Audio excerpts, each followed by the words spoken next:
గత 2 రోజులుగా ఏ మీడియాలో చూసినా ఒకటే చర్చ. వైఎస్ విజయమ్మ గారు రాసిన లేఖ, అది కూడా నోటరీ చేపించి మరీ ప్రెస్కి రిలీజ్ చేయటం ఎలా చూడాలంటారు? అసలు ఏం జరుగుతుందంటారు? మరి ఒకటి గుర్తుపెట్టుకోవాలి, ఆంధ్రప్రదేశ్లో ఉన్న జనాలందరికీ నమస్కారం అండి. ఫస్ట్ ఆఫ్ ఆల్ ఒకటి గుర్తుపెట్టుకోవాలి, రాజశేఖర రెడ్డి గారు బతికున్నంత కాలం జగన్మోహన్ రెడ్డి గారు అనే వ్యక్తిని దరిదాపుల్లో కూడా రానిలా తన కన్న కొడుకుని తండ్రిగా. ఎందుకంటే ఇతని గురించి తెలుసు కాబట్టి, సైకో మైండ్ కాబట్టి, రాజశేఖర రెడ్డి జాగ్రత్త పడ్డాడు కాబట్టి దరిదాపుల్లో కూడా రానిలా బతిలాడి ప్రాణం మీద తెస్తే తల్లిని అడ్డం పెట్టుకొని జగన్మోహన్ రెడ్డి గారు నాకు కావాలి రాజకీయం, నాకు కావాలంటే కడప ఎంపీ సీట్ ఇస్తే అది కూడా రాజశేఖర రెడ్డి పుణ్యం అంటే అక్కడ గెలిచాడు. ఆ తర్వాత రాజశేఖర రెడ్డి గారు చచ్చిపోయిన తర్వాత తన తల్లి చెల్లిని ఎంట పెట్టుకొని రాజకీయం చేసిన వ్యక్తి జగన్మోహన్ రెడ్డి గారు. అధికారం దాహంతో అధికారం వచ్చిన తర్వాత తోడబుట్టిన చెల్లెల్ని నిర్దాక్షంగా పక్కకు పెట్టిన దుర్మార్గుడు జగన్మోహన్ రెడ్డి గారు. కన్న తల్లిని వైఎస్ఆర్ కాంగ్రెస్ పార్టీ గౌరవ అధ్యక్షురాల పదవి నుంచి దింపేసి తల్లిని కూడా బాధ పెట్టిన వ్యక్తి జగన్మోహన్ రెడ్డి. ఇవాళ ఆంధ్రప్రదేశ్లో ఉన్న ప్రజలందరికీ కూడా తెలుసు, కన్న తల్లికి తోడబుట్టిన చెల్లికి కూడి పెట్టినోడు రాష్ట్ర ప్రజలకు ఏం పెడతారని చెప్పి ప్రజలు పక్కన పెట్టేశారు. అంటే ఇప్పుడు అసలు ఆమె లేఖ రాయటం ఏదైతే గనక మేనల్లుడికి న్యాయం చేయండి, మేనల్లుడికి మేనకోడలకి న్యాయం చేస్తాడని చెప్పి భావిస్తున్నాను, ఇప్పటి వరకు అన్యాయం చేశాడు, ఇకనైనా సరే తన మనసు మార్చుకొని న్యాయం చేస్తాడని భావిస్తున్నాను అంటూ ఆమె లేఖ రాయటం. మరి ఆయనేమో ఊళ్ళో రాష్ట్రంలో ఉన్న వాళ్ళందరూ నా మేనగళ్ళు మేనకోడళ్ళు అంటే ఆయన మాట్లాడతాం, మరి ఇంట్లో సొంత మేనలను పట్టించుకోవట్లేదానికి అమ్మగారు వాళ్ళ సొంత స్వయాన వైఎస్ రాజశేఖర రెడ్డి గారి భార్య విజయమ్మ గారు, జగన్మోహన్ రెడ్డి గారి తల్లైన విజయమ్మ గారు చెప్పటం ఎలా చూడాలంటారు అసలు ఇదంతా? ఇక్కడ విషయం మీకు ఫుల్ క్లారిటీగా ఉన్నారు కదా. జగన్మోహన్ రెడ్డి గారిది ఫ్యామిలీ విషయంలో ఏం నడవదన్నా, నడిచేదంతా వైఎస్ షర్మిలాది, భారతి గారిది. వైఎస్ భారతి పెత్తనం నడుస్తుంది ఇంట్లో.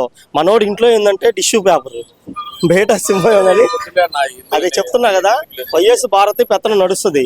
వైఎస్ భారతి గారు, అవినాష్ రెడ్డి గారు వాళ్ళంతా ఒక వర్గం లాగా ఉంటారు. అందువల్ల జగన్మోహన్ రెడ్డి గారు తల్లిని కానీ చెల్లెల్ని కానీ మేనగోడలు కానీ అది వాళ్ళ కుటుంబ విషయం. ఆ కుటుంబ విషయంలో ఏంటంటే ఇలా రాష్ట్రంలో బీడపడ్డారు కాబట్టి వాళ్ళు ప్రెస్ మీట్లు పెట్టుకొని జనాల్లోకి వచ్చింది కాబట్టి అదరగా మేము మాట్లాడాల్సి వస్తుంది. కానీ లేదంటే అది మనకు అనవసరం విషయం, ఎందుకంటే వాళ్ళ కుటుంబ విషయం. అది ఇక్కడ అంటుంది ఏంటంటే అనక వైఎస్ షర్మిల గారు వెనకమాల అదృశ్య శక్తులు కొంతమంది బయటకు తీసుకొచ్చి మాట్లాడిస్తున్నారు ఆమెని, జగన్మోహన్ రెడ్డిని ఎదుర్కొనలేక అని చెప్పి అనే మాట అయితే అంటున్నారు కదా. ఇది చెప్పట్లా. ఇప్పుడు జగన్మోహన్ రెడ్డి గారు తోడబుట్టిన చెల్లి షర్మిల గారు పాదయాత్ర చేసి అధికారం కోసం జగన్మోహన్ రెడ్డికి అంత సహాయం చేసిన చెల్లెల్నే గెంటేస్తే ఇప్పుడు తన బాధ తను చెప్పుకుంటే పక్క నుండి నడిపించినట్ట. ఇది ఎక్కడ సామాజిక న్యాయం చెప్పండి? ఇది ఎక్కడ కరెక్ట్ చెప్పండి? మీకు విలువలు విశ్వనీయత ఉందా? సరే, షర్మిల అయితే నీ సొంత రక్తం కాబట్టి పక్కన పెట్టు. సొంతం నీ బాబాయ్ కూతురు, నువ్వు బాబాయిని చంపి ముఖ్యమంత్రిగా 5 సంవత్సరాలు పరిపాలన చేసి కనీసం ఒక వ్యక్తిని అరెస్ట్ చేసి పెట్టలేకపోతే నీ బాబాయ్ కూతురు వచ్చి నిన్ను దేహీ పడితే నువ్వు నిర్దాక్షంగా పంపించేస్తే ఆమె ఢిల్లీ నుంచి గల్లీ దాకా పోరాటం చేసి ఇవాళ చట్టంతో పోరాడుతుంది. వైఎస్ జగన్మోహన్ రెడ్డి కుటుంబంతో పోరాడుతుంది. వాళ్ళ నాన్నకి జరిగిన అన్యాయాన్ని న్యాయం కోసం పోరాడుతుంది. మరి అవునేమనాలి? అంటే ఇక్కడ వీళ్ళందరూ అంటుంది ఏంటంటే నిన్న రాచమల్లు కానీ లేదంటే మన కొడాలి నాని మళ్ళీ ఇదే మాట అంటున్నాడు, వైఎస్ షర్మిల గారు వెనకమాల వైఎస్ సునీత గారు వెనకమాల అదృశ్య శక్తుల్లోనే నడిపిస్తున్నాయి అనే మాట అయితే అంటున్నాడు కదా. అన్న, ఈ రాచమల్ల శివప్రసాద్ రెడ్డికి ఒకటే గుర్తు పెట్టుకోవాలా, ఇది రాజకీయ లబ్ధి కోసం జగన్మోహన్ రెడ్డి భజన చేయడానికి తప్ప వాళ్ళకి అన్యాయం జరిగిందని రాష్ట్ర ప్రజలు కాదు దేశ ప్రజలు ఢిల్లీ న్యాయస్థానాన్ని కూడా తెలుసన్నా వాళ్ళకి అన్యాయం జరిగిందని. వాళ్ళ బాధ వాళ్ళు చెప్పు. అదృశ్యతలు ఏముంది? ఇది అవసరం చంద్రబాబు నాయుడు గారికి ఏం అవసరం, పవన్ కళ్యాణ్కి ఏం అవసరం? ఎవరికి? ఇది కూటమి ప్రభుత్వంలో ఉన్నాం, నెంబర్ 1 పథకాలు ఇస్తున్నాం, సూపర్ 6 పథకాలు అమలు చేస్తున్నారు. ఇవాళ పేదవాడికి చేతి నిండా పని ఉంది, ఆకలైన వాడికి అన్నా క్యాంటీన్లు ఉన్నాయి, నిత్యావసర వస్తువులు సరుకులు దొరుకుతున్నాయి, పని దొరుకుతుంది. అసలు ఒక విషయం చెప్పాలన్నా, ఇవాళ ఆంధ్రప్రదేశ్లో పరిపాలన ఎలా ఉందని నా భూతో నా భవిష్యత్తు లాగుంది. అలాంటప్పుడు చంద్రబాబు నాయుడు గారికి వైఎస్ షర్మిలతో కానీ వాళ్ళ చెల్లెలతో కానీ విజయం ఇంకొక ఆమెతో కానీ ఏం పని మాకు? ఇప్పుడు వైఎస్ షర్మిల గారే చదువుతున్నారు, కుక్కలు పెట్టి పిచ్చి కుక్కల్లాగా మరుగుతున్నారు. నేను మా బాబాయ్ హత్య గురించి మాట్లాడిన ప్రతిసారి ఆస్తుల వివాదాన్ని తెర మీద తీసుకొస్తున్నారు. నాకు ఆస్తి కావాలంటే గనక నేను కోర్టులో వేసి పోరాడేదాన్ని కదా, నేనేమన్నా పట్టించుకున్నాను ఆస్తుల గురించి? మా అమ్మ రాసిన లేఖను కూడా తప్పుపట్టే పరిస్థితికి తీసుకొచ్చారు. సోషల్ మీడియా వెనకమాల దాక్కొని జగన్మోహన్ రెడ్డి మురిగిస్తున్నాడు అంటూ డైరెక్ట్ గా వాళ్ళ అన్ననే టార్గెట్ చేసిన పరిస్థితి ఎలా చూడాలంటారు? ఒక్కటన్నా మీరు పదే షర్మిల గారు అంత ఆవేశం ఉందంటే వాళ్ళ కుటుంబంలో ఎంత నరకం చూపించారో ఆమెకి ఫస్ట్ ఆఫ్ ఆల్ మనం అర్థం చేసుకోవాలా. ఎందుకంటే ఇవాళ మనము తోడబుట్టిన చెల్లెళ్ళు ఉన్నారు, మనకి ఉన్నారు, వస్తారు, పండగ పిలుచుకుంటాం, ఒక చీరసార పెడతాం, కొద్దిగా అన్నం పెడతాం, కడుపు నిండా పెడతాం, మన చేతనైన సాయం చేసి పంపిస్తాం. అలాంటిది వైఎస్ జగన్మోహన్ రెడ్డి చెల్లెలు, వైఎస్ రాజశేఖర రెడ్డి కూతురు షర్మిల గారు, వాళ్ళ ఆయన తక్కువ ఆయన పాస్టర్ గారుగా మంచి పేరున్న అతను. అట్లాంటి కుటుంబంలో ఉన్న షర్మిల గారు ఈ రకంగా మాట్లాడుతుందంటే, మీరు ఫస్ట్ ఆఫ్ ఆల్ రాజకీయం పక్కన పెట్టి ఒక ఆడపిల్లగా మీరు ఒక ఆడపిల్ల ఎందుకు ఇంత బాధపడుతుందని మనస్సాక్షికి మీరు చేసుకొని మీరు ఆలోచించండి. ఆమెకి ఎంత బాధ కలిగితే ఆ రకంగా మాట్లాడుతుంది, వాళ్ళ కుటుంబానికి ఎంత అన్యాయం జరిగితే ఆ రకంగా మాట్లాడుతుందో మీరు అర్థం చేసుకోవాలన్నా. ఇందులో ఎందుకంటే రాజకీయాలు అతీతంగా మనం ఒకసారి ఆలోచిద్దాం. ఎందుకంటే అక్కడ ఆడపిల్లలు ఒక తండ్రి చచ్చిపోయిన కూతురు, ఒక తోడబుట్టిన బాబాయ్ చచ్చిపోయిన ఒక బాధతో వాళ్ళు ప్రెస్ మీట్ పెట్టి వాళ్ళ తల్లిని గెంటేసే తల్లి కోసం మాట్లాడుతున్న షర్మిల గురించి మీరు ఈ రకంగా మాట్లాడుతూ ఇదైతే సబబు కాదు. ఎందుకంటే ఇప్పుడు వాళ్ళ నాయకులను కూడా వారించలేని పరిస్థితులు, ఇది మా ఫ్యామిలీ మ్యాటర్, మీరు తలకాయ దొరచొద్దు అనే మాట కూడా చెప్పలేని పరిస్థితుల్లో జగన్మోహన్ రెడ్డి ఎందుకున్నాడు అనుకోవాలంటారు? ఎలా చెప్తాడు చెప్పండి?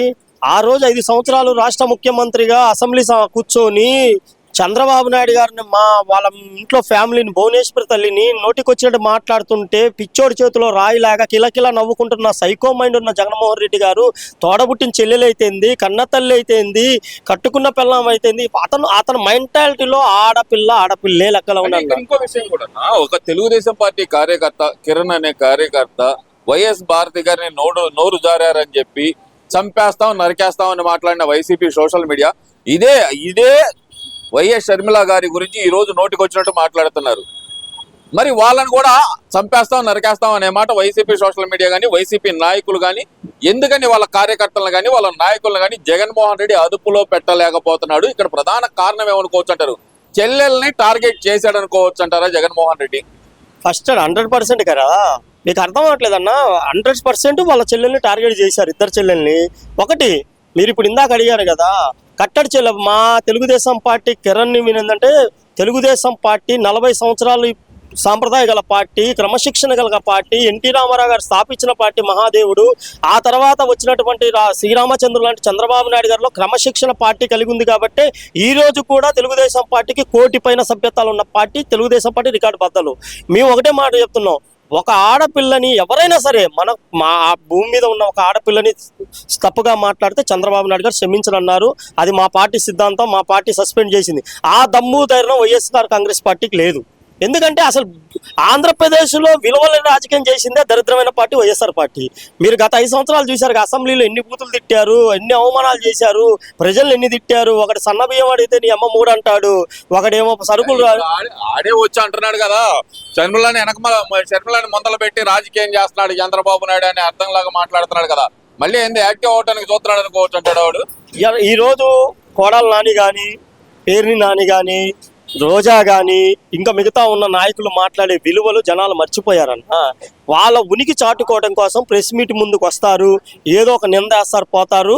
ఒకటే మాట గుర్తుపెట్టుకోండి, 11 సీట్లతో ఓడిపోయిన తర్వాత, మంత్రులుగా చేసిన వాళ్ళు ఓడిపోయిన తర్వాత, అదరగా కొన్ని చోట్ల డిపాజిట్లు గల్లైన తర్వాత మనం ఏం తప్పు చేశాను ఒక్కసారి విమర్శ చేసుకోమని అడుగుతున్నాం. మనస్సుకి విమర్శ చేసుకోండి. మీరు ఇలానా మాట్లాడితే ఈసారి పులివెందుల జగన్మోహన్ రెడ్డి కూడా గెలవాడు. ఎందుకంటే గెలవడు కూడా అంటే అద్దులో పెట్టలేడు. జగన్మోహన్ రెడ్డి మాట వింటారన్న వీళ్ళెవరు? భారత మాట వింటారు, వైఎస్ భారత మాట వింటారు, సజ్జల రామకృష్ణారెడ్డి మాట వింటారు. జగన్మోహన్ రెడ్డి లెక్క కూడా చేయరు. జగన్మోహన్ రెడ్డి చెప్పడు, ఎందుకంటే ఆయన మీటింగ్ అయిపోయి ఇంట్లో కూర్చొని పబ్జీ గేమ్లు ఆడుకుంటాడు. పార్టీ ఎటన్నా పోని ఎవరైతే తిట్టి జగన్మోహన్ రెడ్డికి వెళ్తారో వాడికి స్వీట్లో నోట్లో పెడతాడు ఆయన. ఆ క్రమశిక్షణ లేని పార్టీ అది. మేము ముందుగా చెప్తున్నాం, మా పార్టీలో ఎప్పటికైనా సరే రేపొద్దున మా యువరత్నం లోకేష్ బాబు చేతుల్లో పార్టీ పగ్గాలు వెళ్ళినా కానీ ఒకటే, ఆడపిల్లని సాంప్రదాయంగా అట్లా ఉదాహరణకు ఒక్క మాట చెప్తానన్నా, మేము తప్పు చేసి మా నాయకుడు శిక్షించేవాడైతే మమ్మల్ని ఎన్ని మాటలన్నా లక్ష్మీపార్వతిని ఇప్పుడు కూడా ఎందుకు వదిలేశారు మా చంద్రబాబు నాయుడు గారు? ఒక ఎన్టీ రామారావు గారిని అడ్డు పెట్టుకొని ఉండి ఆయన్ని రోడ్డు పాలు చేసినా కానీ ఇలా తెలుగుదేశం పార్టీ కార్యకర్తలు కానీ, నాయకులు కానీ, నందమూరి కుటుంబం కానీ, నారా కుటుంబం కానీ ఒక్క మాట కూడా ఎందుకంటారంటే, అక్కడికి వెళ్తుంటే చండాలం ఉంది, అది తొక్కితే మనకు వాసన వస్తుంది. ఆ చండాలంలో మా నాయకులు కానీ, మా వాళ్ళు కానీ ఎవరు రాయేయరు. That is Telugu Desam party, that is Chandrababu Naidu.